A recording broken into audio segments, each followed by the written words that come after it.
2024 yılına göre 2025 yılı çok daha güzel geçti. 2025 yılında beklediğimiz adetlerin çok üstüne çıktık. Hatta daha yılın kapatmaya daha bir 12 gün süremiz olmasına rağmen stoklarımızın %98'i eridi. Hani 2025 yılı o yüzden bayağı mutlu geçti bizim için. Hani sebebi 2024 yılına göre aşırı bir zam gelmedi. Fiyatlar stabil gitti. Ufak ufak zamlar geldi. İnsanlar o yüzden araçlara ulaşımı da çok rahattı bu yıl. Geçen yıllara göre araç tedariği biraz sıkıntı var tedariğinde.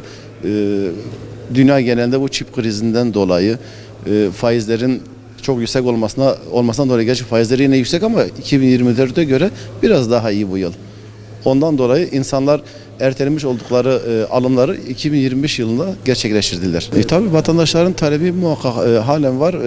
Şu anda yıl sonunda %98'i tükettiğimizi belirttim az önce. Halen talepleri var ve bu talepleri Ocak ayına mecburen ertelemek zorunda kaldık. Çünkü araçları tükettik.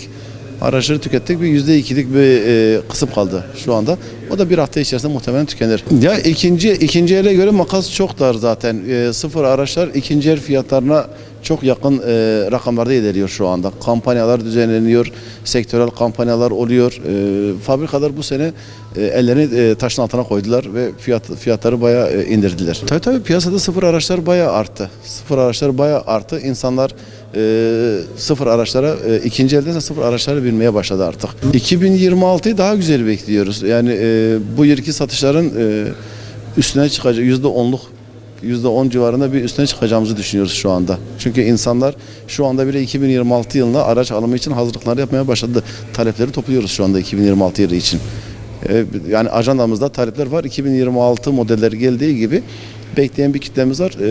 Hemen o şekilde taleplerine karşılık vermeye çalışacağız. Yani 2 yıl öncesine göre fark, dediğim gibi artık insan 2 yıl öncesinde dünyada bir kriz vardı. O krizin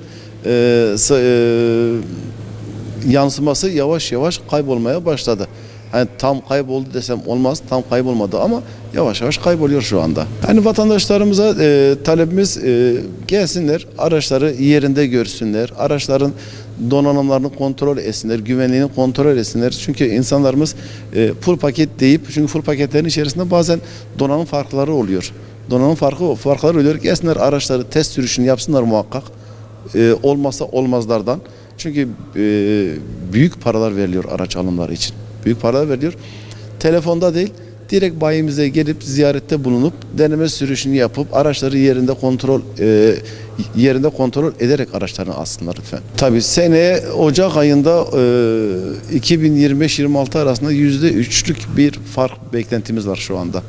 %3'lük gibi bir fark olacak model farkından dolayı. Yani 1.300.000 liradan başlayıp tabii B segmenti araçlarımız 1.300'den başlayıp 2.500-3 milyona kadar da gidiyor fiyatlarımız. Ortalama fiyatlarımız. Tabii kış ayına girdik. Muhakkak araç kontrollerini servislerde yapsınlar. Tabii bizim bölge olarak ne kadar da kışı yaşamasak dahi, çünkü sürekli dışarı çıkıyoruz. Biz Batman merkezde kışı yaşamasak dahi çevremizde kar, kış var. Araçlarını, antifrizlerini kontrol etsinler ve kışlık lastiklerini muhakkak taksınlar.